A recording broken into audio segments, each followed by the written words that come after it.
From UFCU Disch-Falk Field, it's the Texas Longhorns against the West Virginia Mountaineers in the first game of the regular season concluding series. DC, a 30-game school record hitting streak as he digs into the box. Here's the stretch. The first pitch to Campbell. He is squaring. He does bunt it, and that's going to be a base hit. It'll go right into no man's land. Extend that hitting streak to 31 games. Dylan Campbell with a bunt single, and the bases are loaded with nobody out. The 2-2 pitch. Swung on a little flare into shallow right. That's going to fall in for a base hit. Station to station baseball. It'll get a run home. Coming in to score from third is Jared Thomas on the RBI single from Porter Brown, and the Longhorns take a 1-0 lead. A ball and 2 strikes to count of Peyton Powell. Here's the stretch and the pitch from Estridge. Swung on and the ground ball right back up the middle, base hit. That's going to score 2 runs. Powell with a big turn, an RBI single, drives it back up the middle to score O'Dowd and Flores, and Texas leads it 3-0. Brown swings and hits a ball well. This one out to deep right field, and you can say goodnight to it. Over the right field wall. Downtown Porter Brown strikes again. A 3-run bomb, and the Longhorns double the lead. They lead 6-0. Here's the stretch, the pitch, swings here, ground ball, it staggers Jared Thomas, but he recovers, steps on the bag, and the inning's over. What a play by Jared Thomas. That just staggered him, but he managed to recover, picked it up, and stepped on the bag, and that will retire the Mountaineers here in the third. 1-2 pitch, Brown swings and lifts a high fly ball to center. This would carry back to the warning track. Say goodnight to it. Downtown Porter Brown has done it again, and this time he drives it out over the deepest part of the ballpark, right over the indention at 405 feet from home plate. Brown's second home run of the ball game makes it 8-0 Longhorns. Here's the 2-0, and Brown swings and sends a high fly ball to left. This would carry. Say goodnight to it. A 3-homer night. Oppo Taco for downtown Porter Brown. A 2-run shot, and it's 11-0 Texas. Swing and a miss. Maisave strikes it out. The inning's over. No runs, 2 hits, 2 left on base. 7-inning stretch time and a standing ovation for Lucas Gordon on what could be his final appearance at UFCU Disch-Falk Field. Swung on, and speaking of home runs, yeah, that one will leave the ballpark. Dylan Campbell, say goodnight to it. A moonshot onto the street. Campbell launches home run number 11 of the season, and it's a 12-1 Texas lead. 2 balls, 2 strikes, 2 outs. Here's the stretch from Grubbs. The 2-2 pitch to Skylar King. Swings it, it's a ground ball to second. Up with it, O'Dowd. Flips to first. And that's it. The Longhorns take game 1 from 6th-ranked West Virginia as they beat the Mountaineers by double digits. Final score tonight at UFCU Disch-Falk Field, the Texas Longhorns 12, the West Virginia Mountaineers 2. One away to start the weekend. Longhorn baseball with a very emphatic statement on opening night of the weekend series with the 6th-ranked team in the country, a 12-2 win over the West Virginia Mountaineers. Good morning, everybody. Welcome to Light the Tower on the Horn, 104.9, 101.9, and AM 1260. We are live, local and digital, on the Horn app and at hornfm.com. My name is Craig Way. So glad to have you with us on this beautiful Friday morning. Jeff Howe out today. He will be back on Monday, and I'll be here on Monday as well. And then during next week, I'll be up in Arlington, but I'll be on the air up there.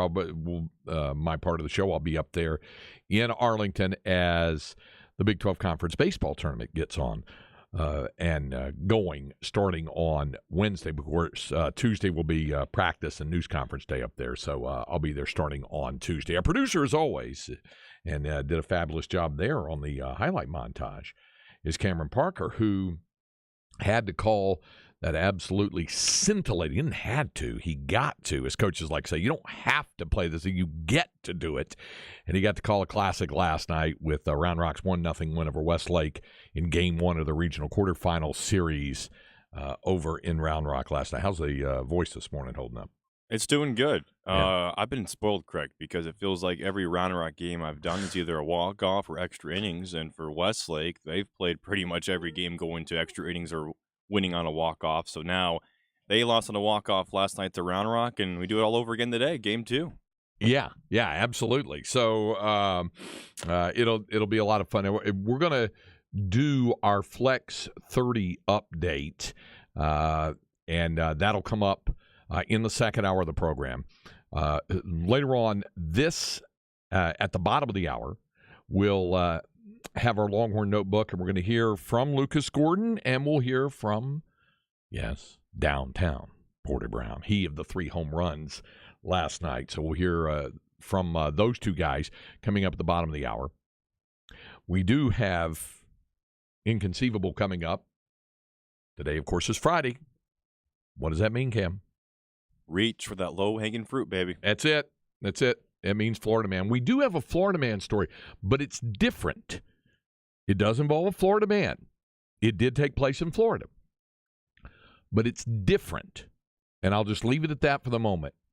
And we'll tell you why it's different coming up. But we have some other things as well. We'll keep you updated on the PGA Championship leaderboard as well, with Justin Rose on the golf course at -4 and Bryson DeChambeau, the first-round leader, yet to begin his round. They're both at 4 under par. But we will keep you updated on that going on at Oak Hill, the East Course there in Rochester, New York. Which brings me to the item that I said, and let me also say this. In the second hour of the program, not only will we have a Flex 30 update where we'll get you caught up on the high school baseball and softball playoff scenes.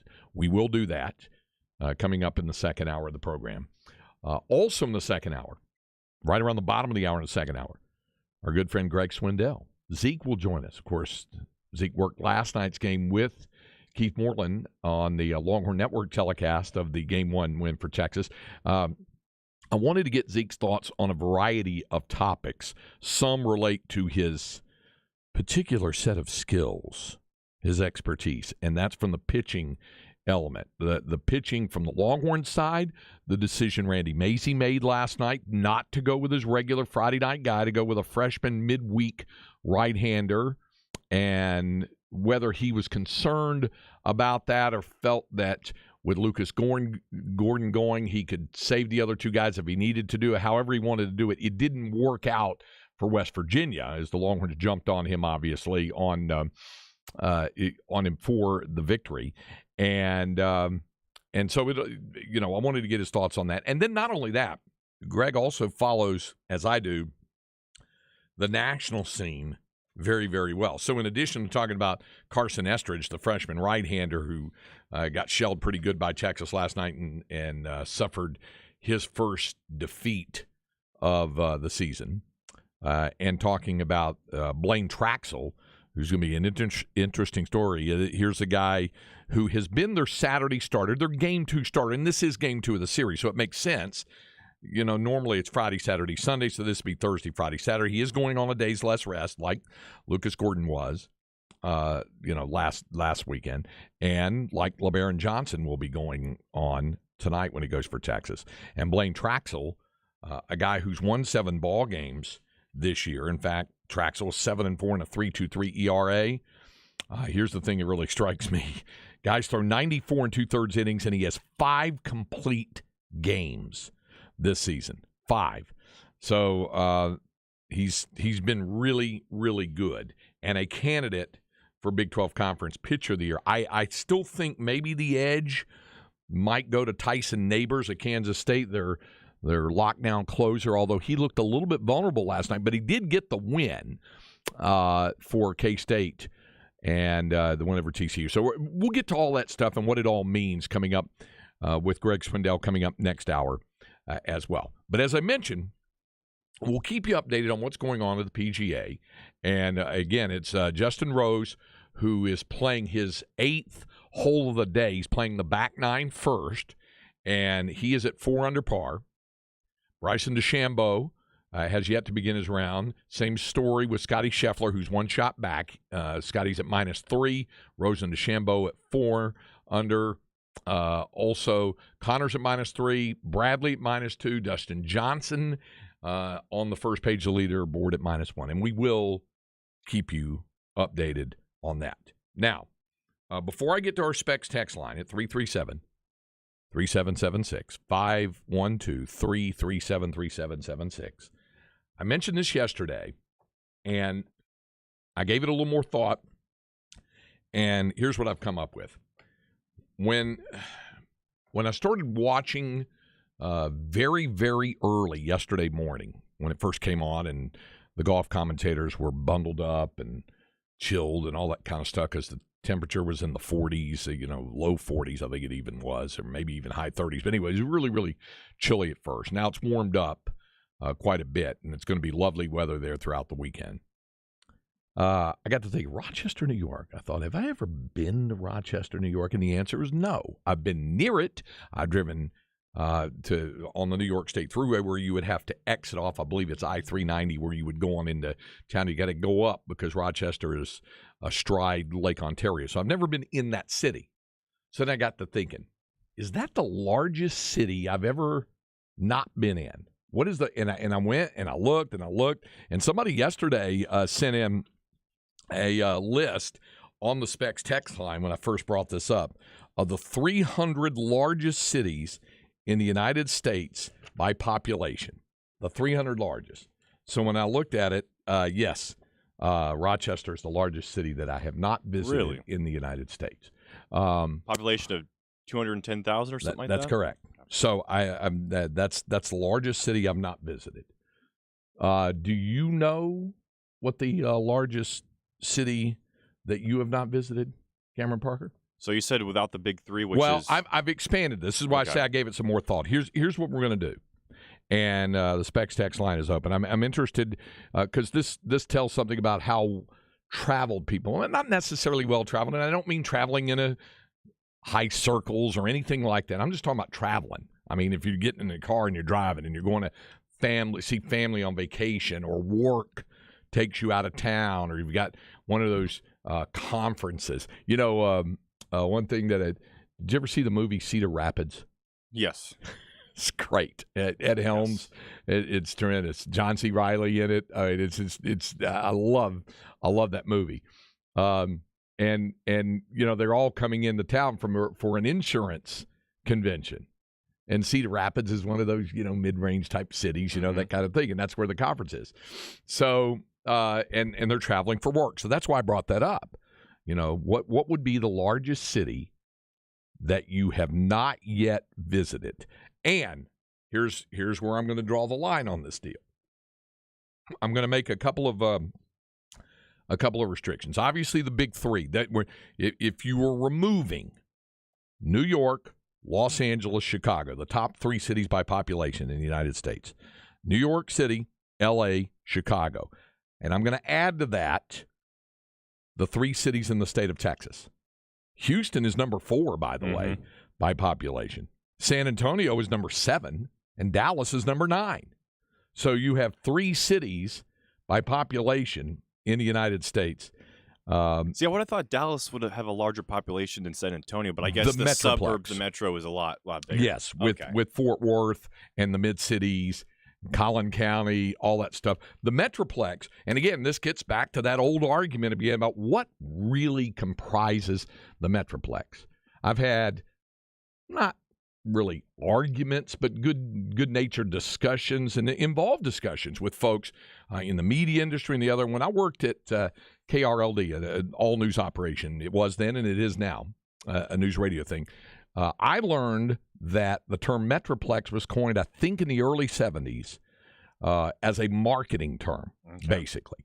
But was it from the TV show Dallas? No, this was before Dallas came out. Okay. It was actually around the time Dallas-Fort Worth International Airport opened in 1973. So JR didn't coin it. Okay. No, JR did not coin that. No. And so it's like, what really comprises the Metroplex? And over time, what I took it to mean, and again, people can have different interpretations. I think I even read this somewhere, and I believe this. I think the Metroplex comprises, I think it's a 5-county area, but it's any of the counties that are contiguous to the 2 main counties, Dallas County and Tarrant County, where Fort Worth is. So if it's a county that touches one of those counties, it's part of the Metroplex. So that would include Johnson County, which is just south of Fort Worth, Ellis County, which is just south of Dallas, Collin County, which is just north of Dallas, Denton County, which is up north of there. Rockwall County is a tiny little postage stamp of a county. It's the smallest county in the state. So you could almost put Hunt County in there, but I think you're getting a little bit out east toward Greenville when you do that. Parker County, where Aledo and Weatherford are. So I think you could add those in there, and so that would be the Metroplex, and the Metroplex area itself is larger by population than San Antonio, but by population, San Antonio as a city is larger than Dallas. So here's the deal. My restriction on this is can't be any of the top three: New York, LA, Chicago, and it can't be any of the three major cities in Texas, which is and of course we're not counting Austin since we're here in Austin, but Houston's number 4, San Antonio's number 7, Dallas number 9, and of course you could be somebody saying I live, since Jeff is not here, I live in Jarrell, or I live in Granger and I've never been in Austin. No, I got to take Austin out of the equation as well. New York, LA, Chicago, and in the big cities there in Texas. Other than that, what's the largest city that you have not visited? For me, it's Rochester, New York. When I think about it, Daryl on the Specs text line at 337-3776 says he's never been to San Diego. San Diego is number 8 on the list.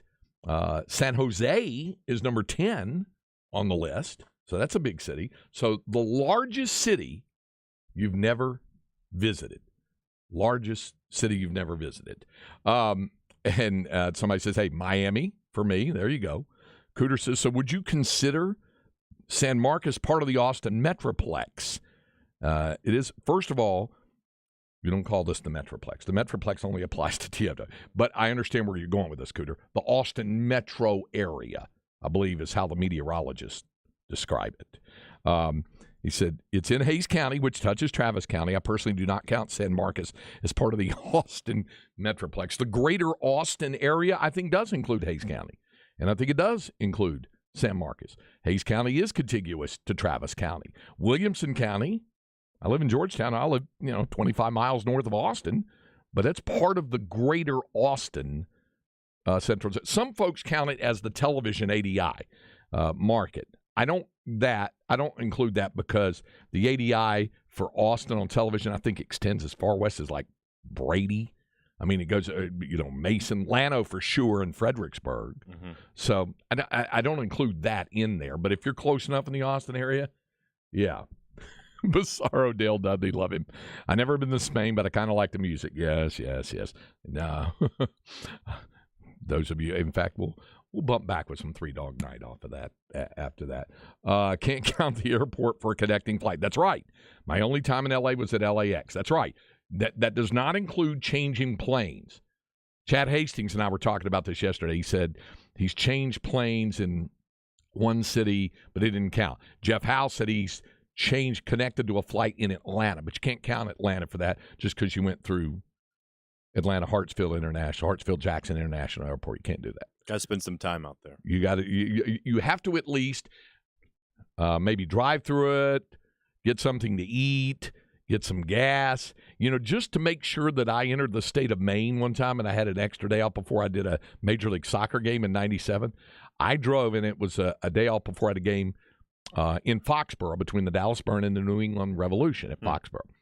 So I had a day off. I drove to Maine. I crossed the border from Portsmouth, New Hampshire, into Kittery, Maine, and stopped at the convenience store, got some gas, got a soft drink and something to eat. And I picked up a rock and I threw it into the Atlantic Ocean. And I said, now, how about that? I've been in Maine.